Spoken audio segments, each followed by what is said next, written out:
Hi students, இன்றைக்கி நம்ம என்ன பார்க்க போகிறோன்னா, நீங்கள் பப்ளிக் அட்மினிஸ்ட்ரேஷன்றது தனி ஒரு சப்ஜெக்டாக படிச்சிருக்கீங்க. நான் இப்போ தமிழையும் எடுக்க போகிறேன். நீங்கள் தமிழில் வந்து ஒரு இதுலேயும் நீங்கள் பேசிக் நாலேஜஸ்லாம் நீங்கள் கெயின் பண்ணிக்கலாம் இந்த வீடியோஸில்.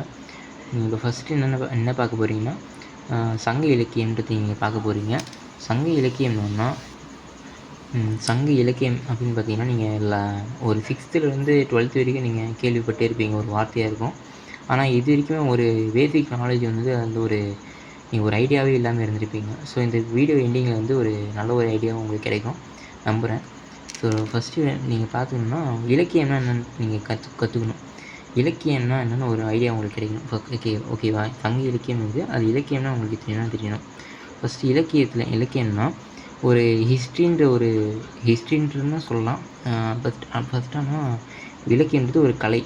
அதை எப்படி சொல்கிறேன் பாருங்கள்.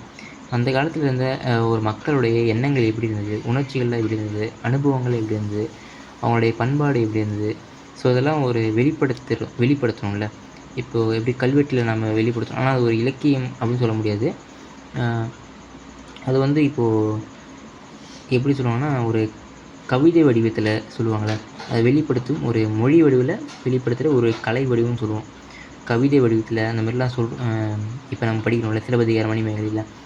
அதில் வந்து நம்ம அவங்களுடைய ஒரு மக்களுடைய பண்பாடு எப்படி இருந்தது, அவங்களுடைய கல்ச்சர் எப்படி, அதான் கல்ச்சரு, ஹிஸ்ட்ரி இதெல்லாம் படிப்போம்ல. ஸோ இதெல்லாம் வெளிப்படுத்துகிற ஒரு கலை வடிவம் தான் நம்ம இலக்கியம் அப்படின்னு சொல்கிறோம். ஓகேங்களா?